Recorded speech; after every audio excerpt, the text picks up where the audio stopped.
Om Shanti, Om Shanti, Om Shanti. Good morning. आज हम सुनते हैं 11/4/22 के अनमोल अमृत वचन।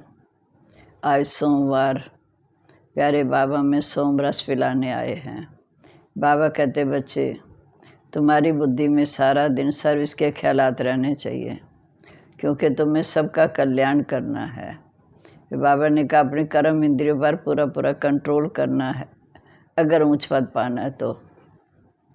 माता पिता को पूरा फॉलो करो, कर्म इंद्रिय जीत बनो। फिर बाबा ने कहा कि भक्ति मार्ग में श्रद्धा से तीर्थों पर जाते हैं, कितना भटकते हैं, बर्थडे आदि मनाते हैं। आधा कल्प से राम राज्य में तुम भटकते आए, अब आप आकर राम राज्य से छुड़ाए राम राज्य में ले जाते हैं। दुनिया ये नहीं जानती कि हम आप पे ही पूज्य, आप पे पुजारी बनते हैं। सतयुग त्रेता में पूज्य, द्वापर कलयुग पुजारी। पहले हम 16 कलश संपूर्ण सतयुग में, फिर त्रेता में 14 कलश से सेमी कहेंगे, फिर द्वापर से हम पुजारी शुरू हो जाते हैं। सबसे पहले सोमनाथ का मंदिर बनता, उनकी पूजा करते, फिर धीरे धीरे 5 तत्वों की भी पूजा करनी शुरू कर देते हैं। फिर बाप आते हैं इसी पुरुषोत्तम संगम युग पर, फिर हमें लायक बनाते हैं, पुजारी से पूज्य बनाते हैं। इस प्रकार ये सृष्टि चक्र चलता है। फिर पूज्य से फिर हम नीचे उतरते हैं।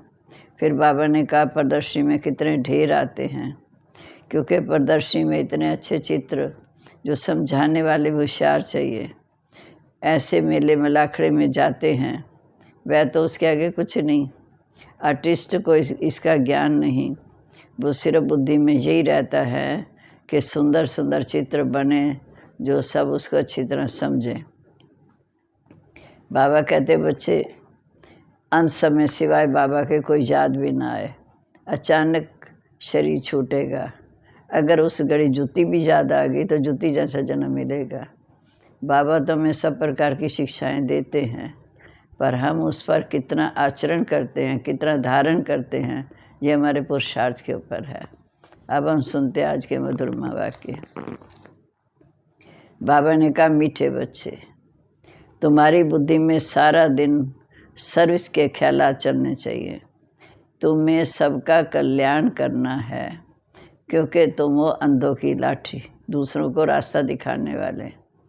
प्रश्न है, ऊंच पद पाने के लिए कौन सी धारणा चाहिए? ऊंच पद तब मिलेगा जब अपनी कर्म इंद्रियों पर पूरा कंट्रोल होगा। अगर कर्म इंद्रियां वश नहीं, चलन ठीक नहीं, बहुत अधिक तमन्नाएं हैं, लालच है, तो ऊंच पद से वंचित हो जाएंगे। ऊंच पद पाना है तो माता पिता को पूरा फॉलो करो, कर्म इंद्रिय जीत बनो। गीत है, नैनहीन को राह दिखाओ प्रभु। प्रदर्शनी के लिए ये गीत बहुत अच्छा है। ऐसे नहीं कि प्रदर्शनी में रिकॉर्ड नहीं बजाए जा सकते, इस पर तुम समझा सकते हो, रिकॉर्ड बजाकर उस पर समझा सकते हो, क्योंकि पुकारते तो सब हैं, परंतु ये नहीं जानते कि जाना कहाँ है, कौन ले जाएगा। जैसे ड्रामा था भावी वश, भक्तों को भक्ति करनी ही है, जब भक्ति पूरी होती तब आप आते हैं। श्रद्धा से तीर्थों पर जाना भटकना कितना होता है, ये सब रावण राज्य का भवका है। उनका मेला मलाखड़ा कितना है। आधा कल्प तुम रावण राज्य में भटकते आए हो, अब आप आकर रावण राज्य से छुड़ाए राम राज्य में ले जाते हैं। दुनिया ये नहीं जानती कि आप पे पूज्य, आप पे पुजारी, ये महिमा किसकी है। सतयुग में बनते हैं 16 कला संपूर्ण निर्विकारी। फिर त्रेता में हो जाते हैं 14 कला, उसे सैमी सुख कहेंगे। 2 कला कम हो जाती है। फिर हम पुजारी बनते हैं द्वापर से पुजारी बनते, फिर नीचे उतरते आते 5 तत्वों की भी पूजा करते।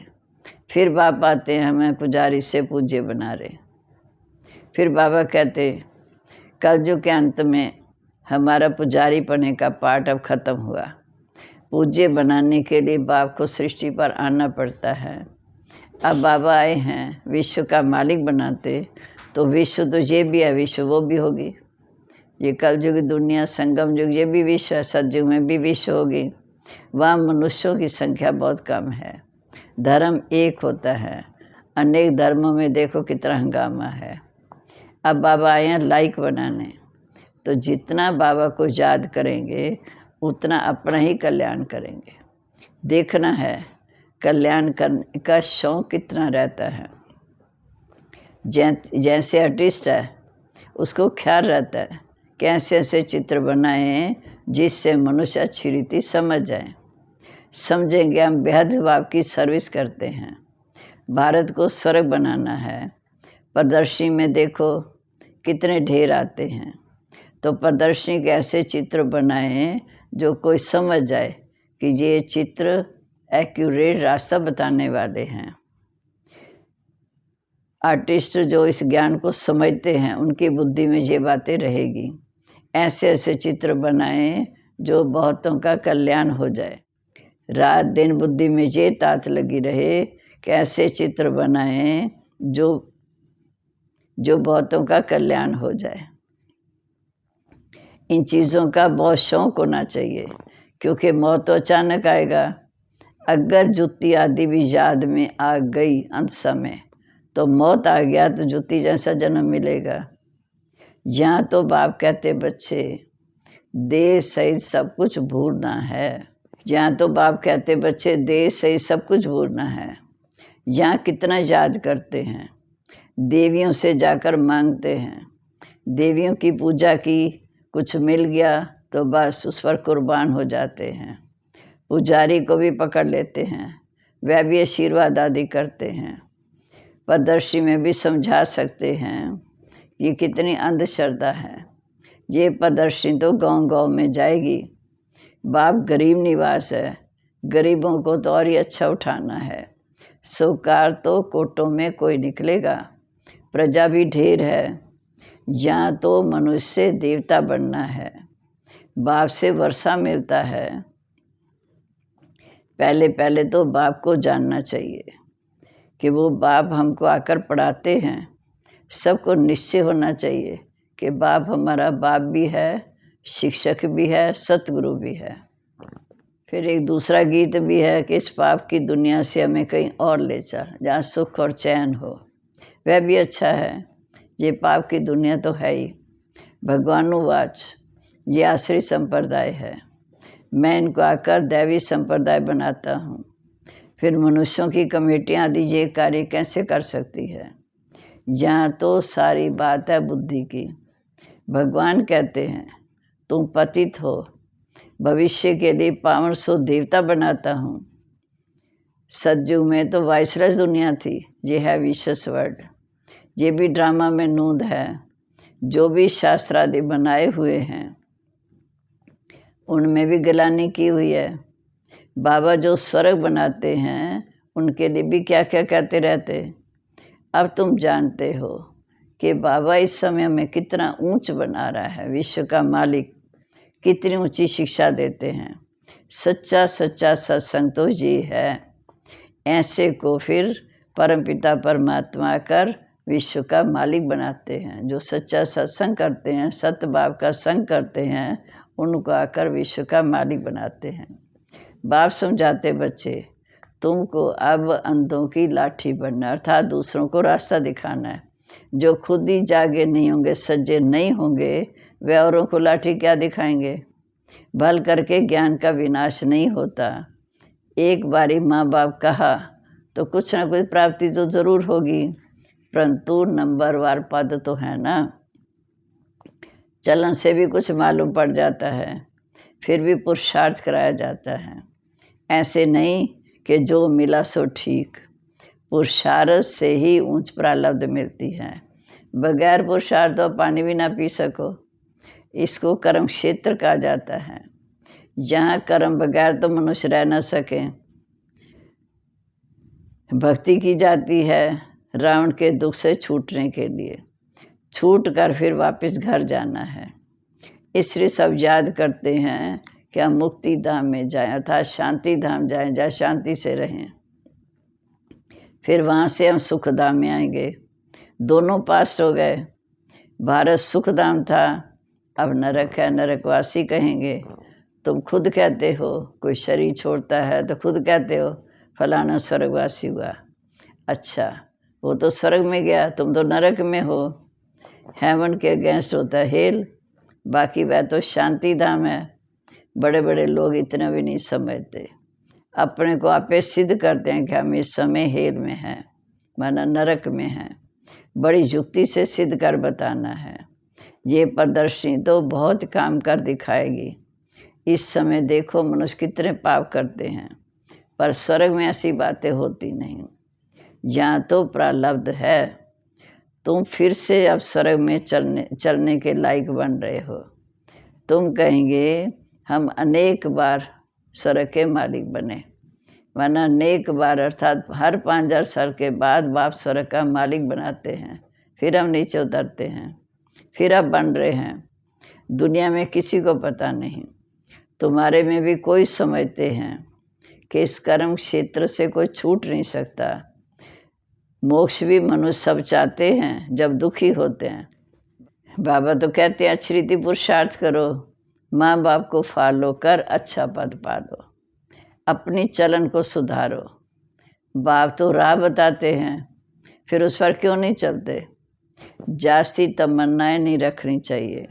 जग से जो मिला सो खाना है। लालच है, कर्म इंद्रियां वश में नहीं है तो ऊंच पद नहीं पा सकते। तो ऐसे ऐसे गीत प्रदर्शनी के बजाय उस पर तुम समझा सकते हो। तुम हो शिव बाबा के परिवार। शिव बाबा के ऊपर तो कोई है नहीं, और सबके ऊपर कोई ना कोई निकलेगा। 84 जन्म में दादा बाबा भी 84 मिलते हैं, हर शरीर में दादा बाबा बदल जाते हैं। शिव बाबा रचता, अब नई रचना रच रहे हैं, अर्थात पुरानी दुनिया को नया बनाते हैं। नई आत्माएं पैदा नहीं करते हैं, पुरानी दुनिया को नया बनाते हैं। तुम जानते हो कि हम इस समय सांवरे से गोरे बन रहे हैं। स्वर्ग में श्री कृष्ण है नंबर 1, विश्व का मालिक, फर्स्ट प्रिंस। फिर लास्ट में उसका जन्म है, जो लास्ट में ब्रह्मा बनते, फिर यही पहला नंबर बनता। पूरे 84 जन्म श्री कृष्ण ने ही लिए हैं। सूर्यवंशी दैवी संप्रदाय ने पूरे 84 जन्म लिए। जो सतयुग के पहले जन्म में आते हैं उनके 84 जन्म। बाप कहते हैं जो श्री कृष्ण पहला नंबर था, उनके अंतिम जन्म में, अर्थात जब वो ब्रह्मा अंतिम जन्म दादा लेखराज, फिर जब शिव बाबा ने प्रवेश किया तब नाम रखा प्रजापिता ब्रह्मा। अंतिम जन्म में प्रवेश कर फिर उनको श्री कृष्ण बनाता हूँ। अच्छा, मीठे मीठे सिक्के लदे बच्चों प्रीत, माता पिता बाप दादा का याद प्यार। Good morning. रूहानी बाप की रूहानी बच्चों को नमस्ते। रूहानी बच्चों की रूहानी बाप दादा को नमस्ते। नमस्ते बाबा, गुड मॉर्निंग। शुक्रिया बाबा, शुक्रिया, कितना में जगाते हैं। अब धारणा के लिए मुख्य सार, कोई भी विनाशी तमन्नाएं नहीं रखनी है, अपना और सबका कल्याण करना है। दूसरा, देह से सब कुछ भूल वापस घर चलना है। इसलिए चेक करना है कि बुद्धि कहीं पर भटकी हुई तो नहीं है। अब आज का वरदान, नेचुरल अटेंशन को अपनी नेचर बनाने वाले, अपने ऊपर अटेंशन देने वाले, नेचुरल अटेंशन को अपनी नेचर आदत बनाने वाले समृद्धि स्वरूप।